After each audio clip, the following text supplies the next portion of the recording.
Good morning. I trust you're doing well and had a good weekend. We had a fabulous time of worship.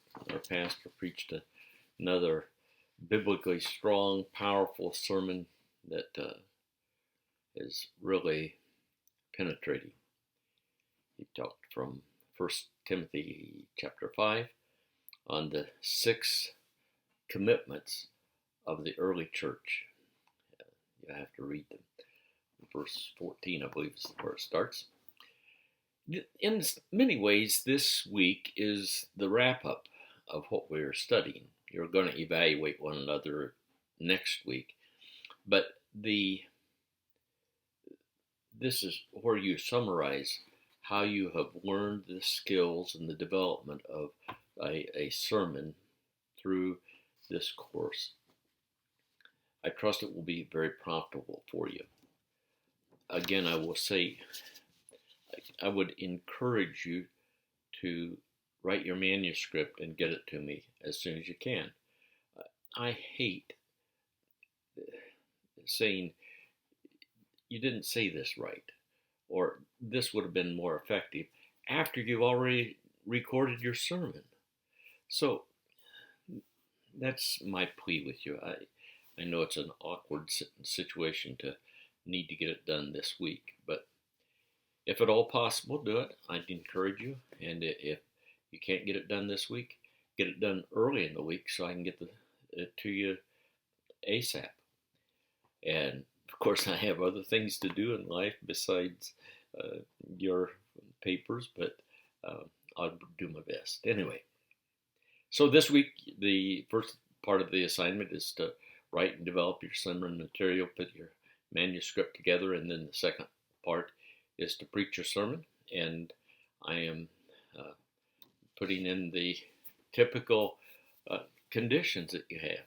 You know, I can preach for 45 minutes, but people quit listening about 25. And so that's, I got to keep that in mind. I can go on and ramble for another 10 minutes, but they don't listen. So I have modified the 30-minute thing, the criteria that the course has integrally to it, to say you have 2 minutes on each end, 28 minutes or 32 minutes. And outside of that spectrum, you're going to be penalized for it. So as we think about that, I want to encourage you to use your skills to the best of your ability.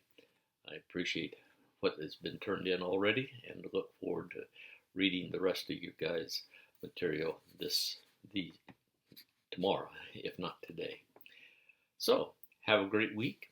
God bless you and encourage you. In the other course that I'm teaching this week is on the spiritual leaders' vibrancy and vitality. After making a video for them, my wife and I read this devotional. That's certainly powerful. Remember your leaders who spoke the word of God to you. Consider the outcome of their way of life and imitate their faith. Hebrews 13:7. One of the most intimidating things about being a leader in your church is the accountability that comes with the position.